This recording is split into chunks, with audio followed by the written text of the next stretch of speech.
Welcome back to the deep dive. Today, we're tackling this really intense narrative excerpt. Our mission, as always, is to kind of dig beneath the surface and pull out those core human insights. We're looking specifically at things like duty, destiny, and, well, how sometimes unlikely friendships just happen amidst chaos. We're diving into 1954 America, zeroing in on two brothers who are just really trying to get a fresh start. Yeah, and that fresh start, it's complicated right from the opening pages. The story centers on Emmett Watson. He's just gotten out of the Salina Reformatory in Nebraska. His plan is simple: grab his younger brother, Billy, and build a new practical life somewhere else.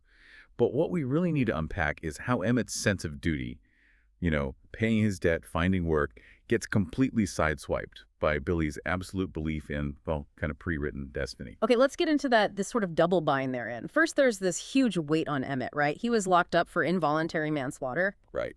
He punched a bully, Jimmy Snyder, who fell, hit his head, and died. Just awful chance. The warden even calls it the ugly side of chance. And the system demanded retribution, obviously, but Emmett himself felt like the time served wasn't enough. Exactly. He didn't feel the debt was paid. He had this deep-seated belief that proving you were worthy of mercy, well, that should take the rest of your life. It's a huge moral burden he's carrying. And on top of that, there's a very real, very practical crisis happening, too. A huge one. While he was away, the bank foreclosed on their family farm. Oh, wow. Yeah. The source mentions it wasn't just, bad luck with harvests. It seems his father, Charlie Watson, made some questionable calls.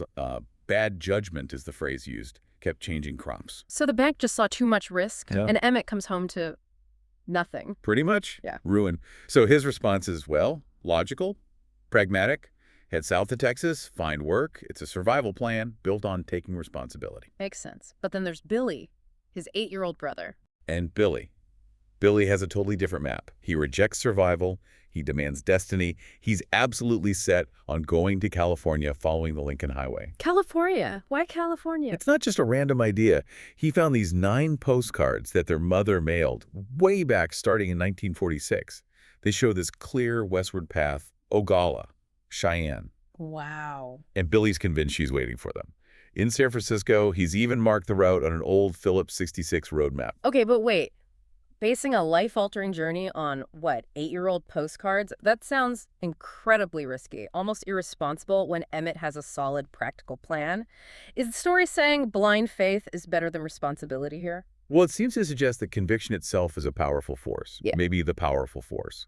Because Emmett's careful, pragmatic plan, he gets instantly demolished, utterly derailed by the arrival of Duchess and Woolly. Yeah. 2 other escapees from Salina. They were hiding in the trunk of Emmett's Studebaker the whole time. What? In the trunk. So they just forced themselves into the situation. Exactly. Their presence just hijacks everything.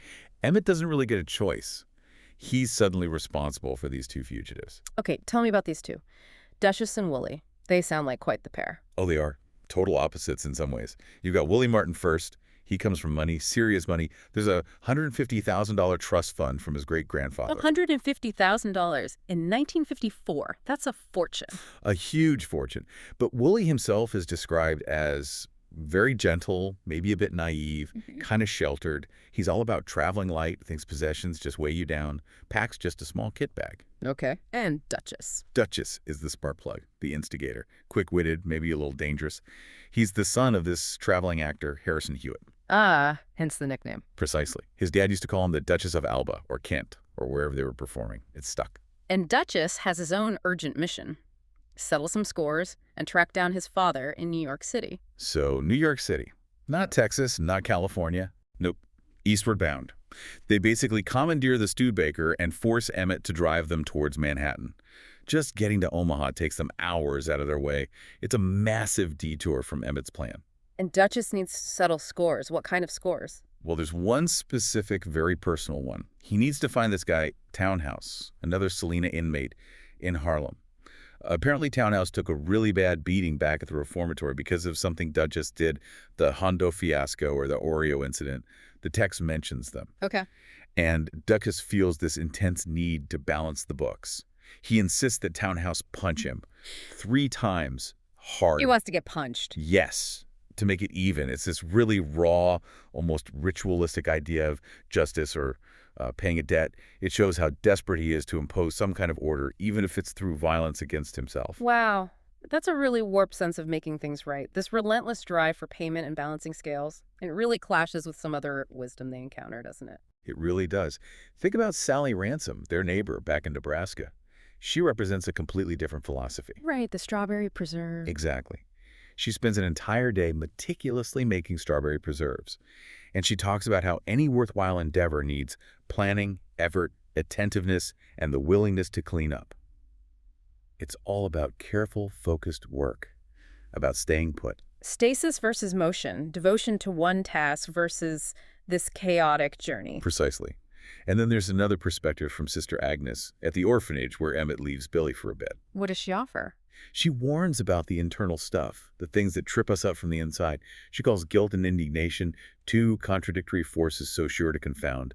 And you see that constantly with these characters. They're wrestling with past mistakes and feeling wronged by their present circumstances. So with all these conflicting ideas, stay put, keep moving, pay debts, follow destiny, how do they navigate? Especially Billy, who seems so driven by narrative. Well, narrative becomes crucial. Billy literally carries his guidebook, the compendium of heroes, adventurers, and other intrepid travelers. I remember that. It mixes real historical figures with myths, right? Galileo and Hercules side by side. Yeah, exactly. Galileo, Da Vinci, but also Hercules, Sinbad, Ulysses. And Emmett, the pragmatist, he sees this as dangerous, this blurring of fact and fantasy. He trusts science, industry, things you can measure. But you get the feeling Billy's approach might actually be more useful on this particular journey. It definitely proves to be. The real anchor point thematically comes when they reach Manhattan. Duchess and Woolly go to see this Professor Abernathy. Okay. And while they're there, they meet a man named Ulysses. He's a veteran, clearly down on his luck, riding the rails. Ulysses, like the myth. Like the myth. Yeah. And his story is heartbreaking. He served in Italy with the 92nd Infantry Division, came home 10 years ago, and his wife and son were just gone. Vanished. He's been wandering ever since. 10 years. That's significant. Incredibly significant. The professor and this veteran, Ulysses, they talk about the other Ulysses. The great Ulysses and his 10 years of wandering after Troy. Yeah, the connection. And little Billy makes the connection explicit.